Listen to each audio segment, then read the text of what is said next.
होगा जब एक चेन ऑफ इवेंट्स के चलते पृथ्वी पूरी तरह से बर्बाद हो चुकी थी और अब सिर्फ 1% लोग ही जिंदा बचे हैं। मगर यहाँ कुछ वैज्ञानिक एक ऐसे पैरेलल यूनिवर्स को ढूंढ लेते हैं जो कि समय में इस यूनिवर्स से पूरे 7 साल पीछे था। यानी कि वे उस यूनिवर्स में टाइम ट्रेवल कर उस यूनिवर्स को यहाँ की तरह बर्बाद होने से बचा सकते हैं। अब क्या वे इसमें कामयाब भी हो पाएंगे? चलिए शुरू से जानते हैं। कहानी की शुरुआत एक बर्बाद हो चुकी पृथ्वी से होती है, जहाँ पर अभी ज्यादातर जीवित प्राणी मारे जा चुके थे, जिनमें कि इंसान ही नहीं बल्कि पशु पक्षी से लेकर पानी में रहने वाले जीवों तक 99% लाइफ फॉर्म मारी जा चुकी है। और जो लोग बचे भी हैं, वे भी ज्यादा दिन तक सरवाइव नहीं कर पाएंगे। दरअसल 7 साल पहले एक नई जानलेवा बीमारी पृथ्वी पर फैलना शुरू हुई, जिसे कि उस वक्त के लोगों ने ज्यादा सीरियसली नहीं लिया। मगर उस बीमारी ने धीरे धीरे पृथ्वी को बिल्कुल ही बर्बाद कर दिया और अब पृथ्वी पर कुछ बचा है तो सिर्फ दूर दूर तक फैली है बंजर जमीनें। अब यहाँ से हमें क्रिस दिखाया जाता है, जो कि पहले कभी एक साइंटिस्ट हुआ करता था। तो अभी वो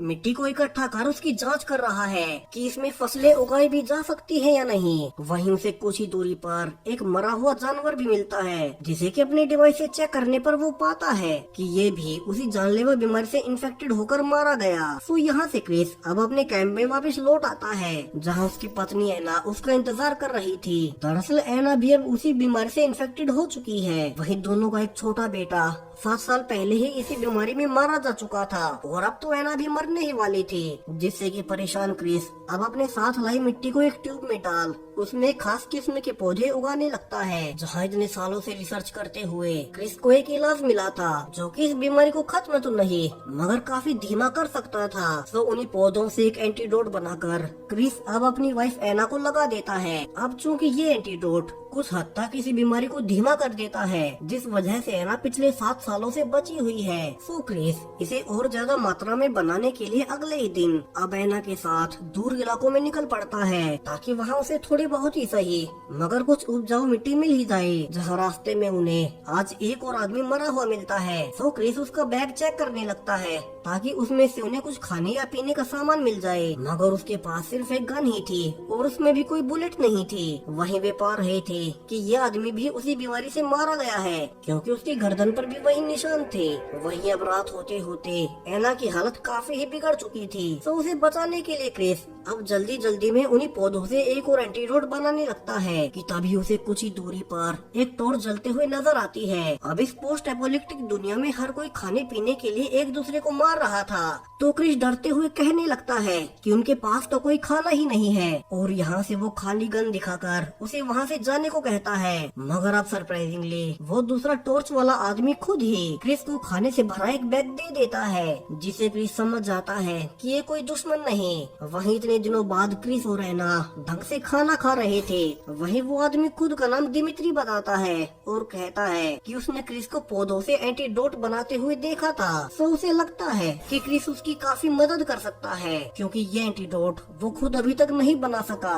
मगर उसके पास एक प्लान है जिससे वे इस दुनिया से निकल एक नॉर्मल दुनिया में वापस जा सकते हैं। मगर उसके लिए क्रिस को अभी ही उसके साथ आना होगा। अब क्रिस कहता है कि एना की हालत ठीक नहीं है, तो उसे छोड़कर कहीं नहीं जाएगा। तो वो आदमी दिमित्री अब क्रिस को कुछ दिन में फिर से लौटने का कहकर चला जाता है। वहीं अगली सुबह क्रिस और एना दोनों मिट्टी की तलाश में आगे जा ही रहे थे, मगर अब तक एना की हालत कुछ ज्यादा ही खराब हो चली थी। तो वो उसके साथ अब वहीं कैंप लगा सो जाता है। मगर जब वो सुबह उठता है तो पाता है कि एना तो कल रात को ही उसी इन्फेक्शन से मारी गई। यहाँ क्रिस अब एना को बड़े ही भारी मन से एक समुद्र के किनारे दफना देता है, क्योंकि समुद्र एना को हमेशा से काफी पसंद रहा था। मगर अब जब क्रिस वहाँ से वापस जा ही रहा था कि उसका पैर गलती से एक ट्रैप में फंस जाता है। वहीं उसकी मदद के लिए यहाँ दूर दूर तक कोई नहीं था। तो दर्द से चिल्लाते हुए क्रिस अब वहीं बेहोश हो जाता है। मगर यहाँ से वो होता है जो कि क्रिस ने सोचा तक नहीं था। क्रिस की आँख कहीं और खुलती है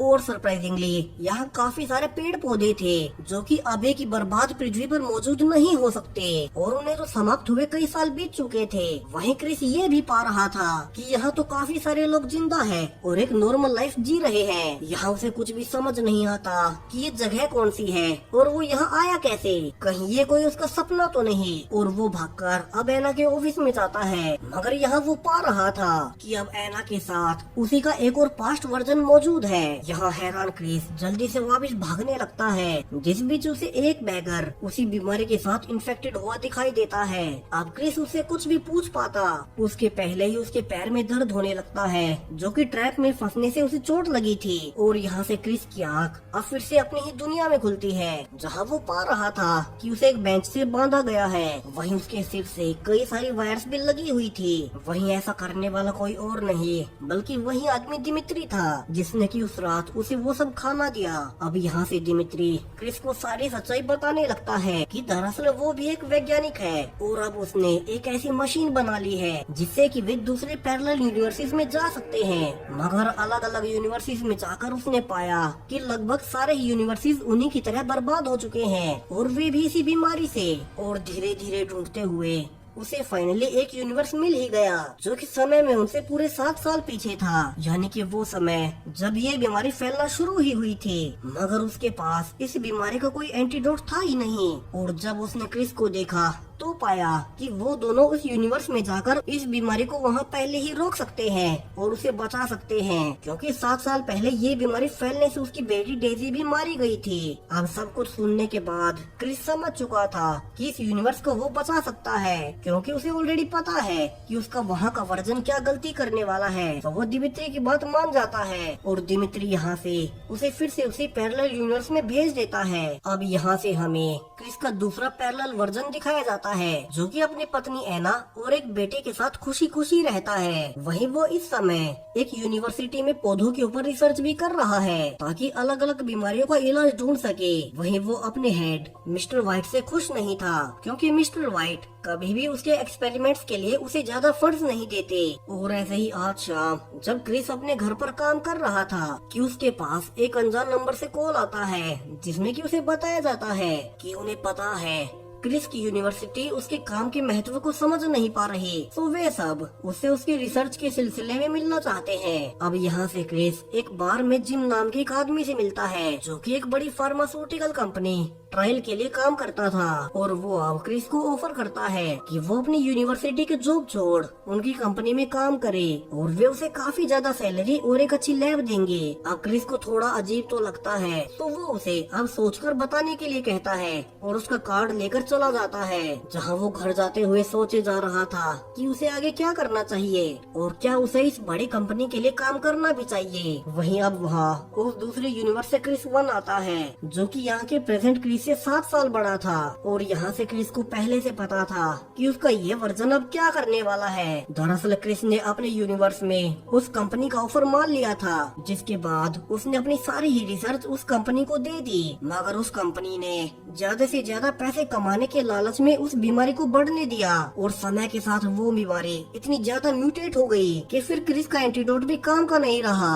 सो अब क्रिस इस दूसरे यूनिवर्स को बचाने के लिए तय करता है कि वो इस यूनिवर्स के अपने वर्जन को अपने वाली गलती करने से रोकेगा। और उसी के लिए अब क्रिस पास की ही एक लाइब्रेरी जाता है ताकि दिमित्री के इस यूनिवर्स के वर्जन को ढूंढ सके, जिसने कि उसे दूसरे यूनिवर्स से यहाँ भेजा था। और यहाँ से उसे दिमित्री का यहाँ का वर्जन मिल भी जाता है और क्रिस उसे सारी ही सच्चाई बताने लगता है कि कैसे वो एक दूसरे पैरेलल यूनिवर्स से उनके यहाँ आया है और उसका यूनिवर्स इस यूनिवर्स से पूरे 7 साल आगे है, जिससे कि उसे पहले से पता है कि ये यूनिवर्स भी उन्हीं की तरह जल्द ही एक जानलेवा बीमारी से पूरी तरह से बर्बाद हो जाएगा।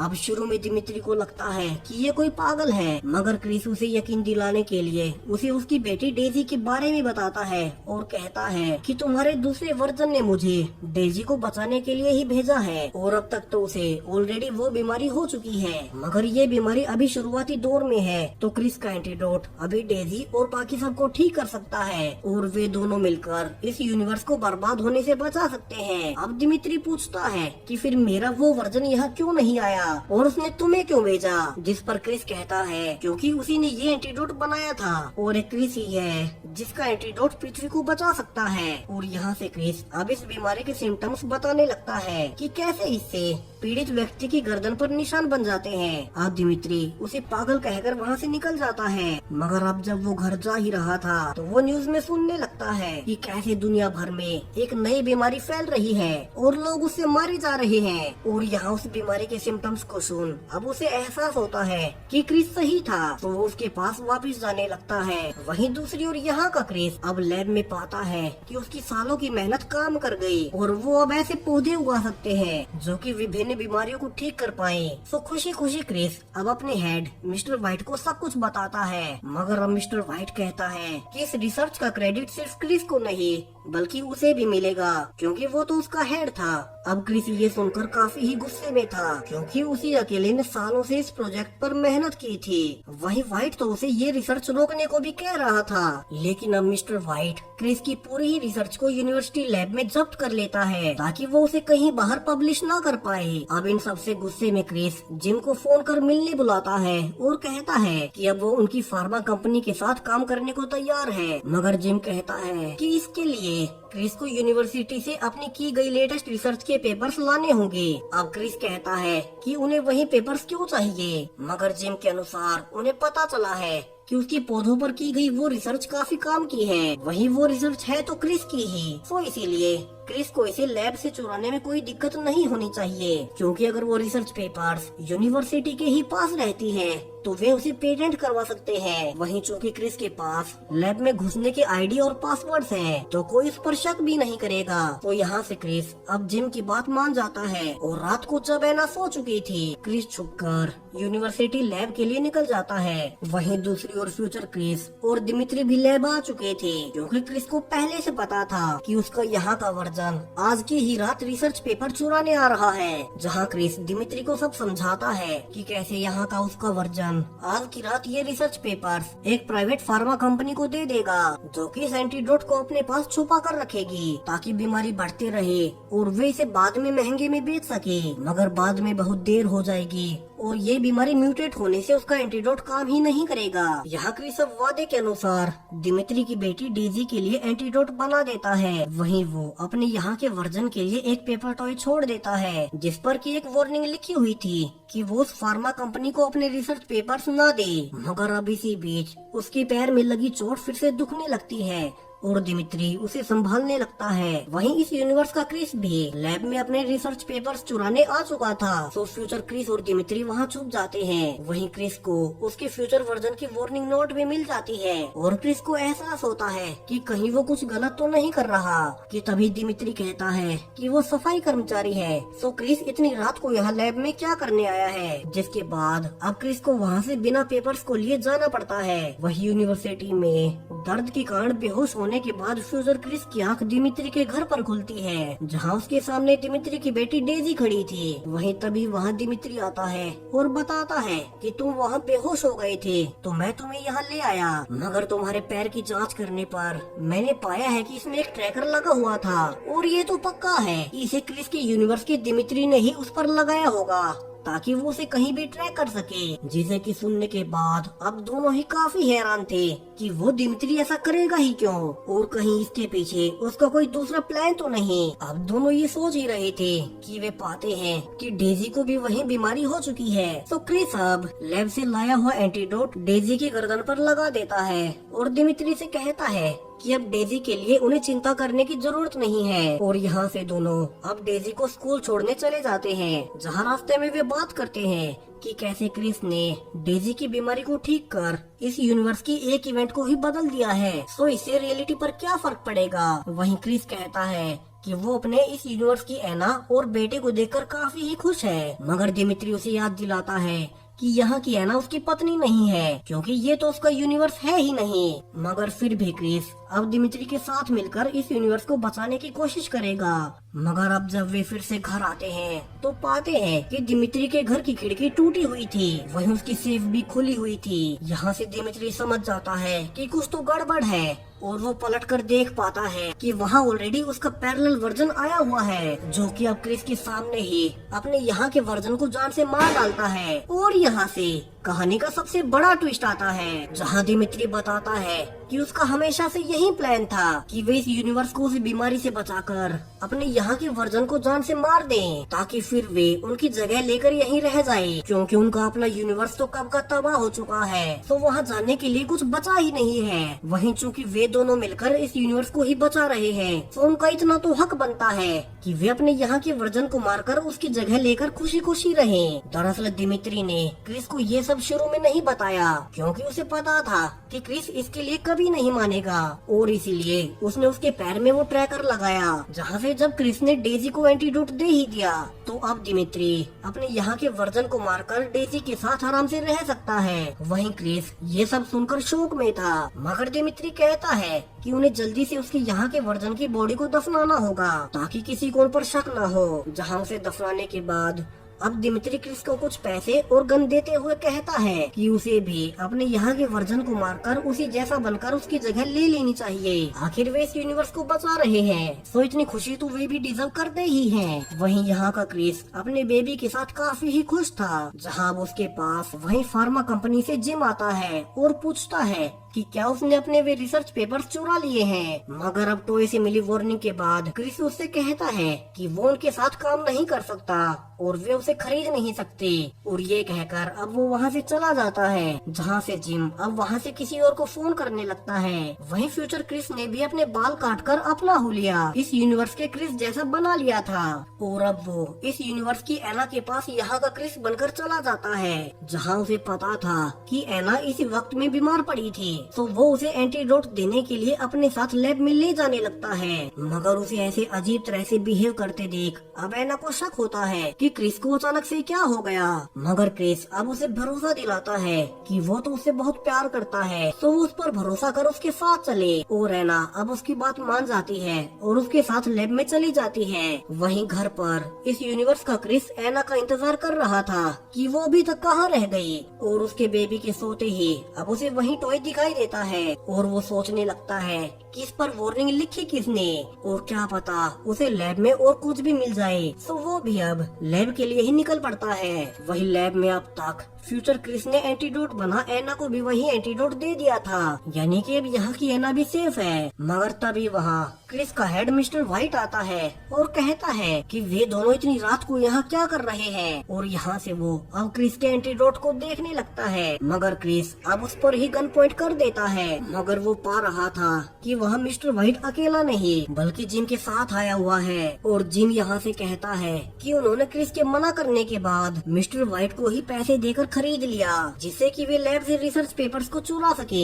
अब क्रिस यहाँ से मिस्टर व्हाइट को समझाने लगता है कि वो जिम की कंपनी का साथ ना दे, क्योंकि ये कंपनी पैसों के लालच में दुनिया को ही तबाह कर देगी, और उसने भविष्य को देखा है। जिसे कि सुनकर अब मिस्टर व्हाइट भी हैरान था। मगर जिम कहता है कि अगर अभी ही क्रिस ने उन्हें रिसर्च के सैंपल्स नहीं सौंपे तो वो उसकी पत्नी एना को यही मार डालेगा। सो एना के लिए अब क्रिस गन नीचे कर लेता है। मगर अब तक मिस्टर व्हाइट समझ चुका था कि क्रिस सही कह रहा है, सो वो जिम से बचाने के लिए एंटीडोट्स के सैंपल्स को लेकर वहाँ से भागने लगता है। मगर जिम अब उसे भी वहीं गोली से जान से मार डालता है, लेकिन मौके का फायदा उठा अब फ्यूचर क्रिस भी जिम पर गोली चला देता है। वहीं अब तक यहाँ का प्रेजेंट क्रिस लैब में पहुँच चुका था, जहाँ उसे अंदर से गोलियों की आवाज आती है, और अंदर जाकर वो पाता है कि एना यहाँ उसके हेड मिस्टर व्हाइट को बचाने की कोशिश कर रही है, जबकि फार्मा कंपनी से जिम वहीं मरा पड़ा है। अब क्रिस कुछ भी समझ पाता कि यहाँ हुआ क्या है। उसके पहले ही दूसरे यूनिवर्स का फ्यूचर क्रिस उसके सामने आता है, जहाँ वो भी दिमित्री की तरह अपने यहाँ के वर्जन को मारकर उसकी जगह ले लेगा,